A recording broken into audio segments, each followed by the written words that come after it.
Gospodine Praljak, sudac Drexel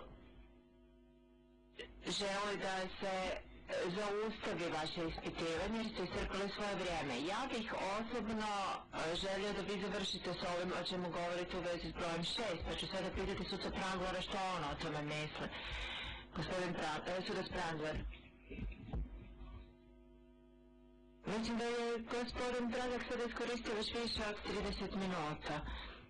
Dali smo mu 20 minuta. Prekoračio je datum u vrijeme za više od 10 minuta i ja doista ne vidim nikakve velike svrhe da se nastavi s ovim kartama.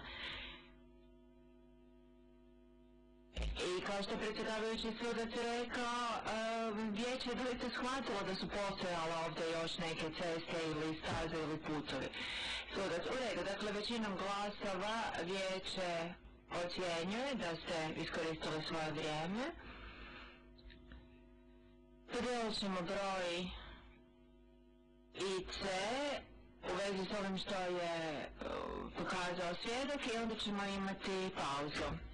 Tajnik, časni sude, posljednja karta koju je označavao svjedok dobit će broj IC 1092.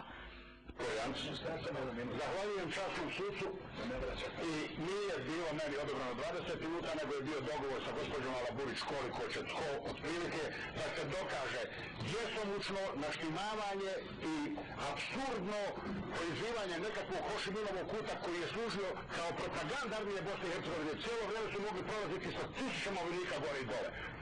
I niko neće otići samo provjeriti putove. Časni suci bi morao sjesti jedan provjeriti putove i mi bi ovu skolastiku trebali zaboraviti ovdje. Koliko pragova može stati na Ilici i Mugle. Može se otići u Mostar i vidjeti jesu li to autoprohodni putovi. 5-6 km daleko od postrojbi HVO-a. Ovdje se godinama umjesto uvida u osnovne činjenice. Mi natežemo ću ja dobiti 3 minuta više na bezočne laži do tužiteljstva. Monsieur Praljak, il faut... Predsjedavajući sudac, gospodine Praljak, morate ostati mirni. Vrlo dobro smo shvatili vaše emocije. U redu, sada ćemo imati 20-minutnu pauzu.